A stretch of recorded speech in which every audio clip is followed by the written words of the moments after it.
ఇక అసెంబ్లీలోనైతే అన్ని ముచ్చట్లు మాట్లాడుకోవాలి. మరి జనాలకు ఏ ముచ్చట మంచి అవుతుంది, జనాలకు ఏ ముచ్చట చెడవుతుంది, జనాలు బాగుపడేది ఎట్లా అనే ముచ్చట గురించి అయితే ఇటు ప్రతిపక్ష పనులు అటు అధికారంలో ఉన్న వాళ్ళు అయితే తప్పకుండా మాట్లాడుకోవాలి కదా. ఇక ఈ ముచ్చట్ల భాగంగానే బీఆర్ఎస్ పార్టీకి సంబంధించినటువంటి సభ్యులైతే పొంగులేటి శ్రీనివాసరెడ్డి అయితే అవినీతి చేస్తున్నది ఆయన కంపెనీ అనే ముచ్చట్లయితే బీఆర్ఎస్ సభ్యులైతే లేవనెత్తిరు. మరి బీఆర్ఎస్ పార్టీకి సంబంధించిన సభ్యులు లేవనెత్తగానే ఎంబటే స్పీకర్ అయితే వాళ్ళనైతే సస్పెండ్ చేసినట్టునులా.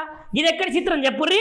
అయినా గిట్లా తప్పు చేస్తున్నారు అని చెప్తే ఎంబటే సభలకెళ్ళి సస్పెండ్ చేసుడు ఏంది అని బీఆర్ఎస్ పార్టీ నాయకులైతే ఎంబటే నిరసన తెలుపుకుంటా బయటికి అయితే పోయిరట. ఈ ముచ్చట కూడా చూడుర్రి.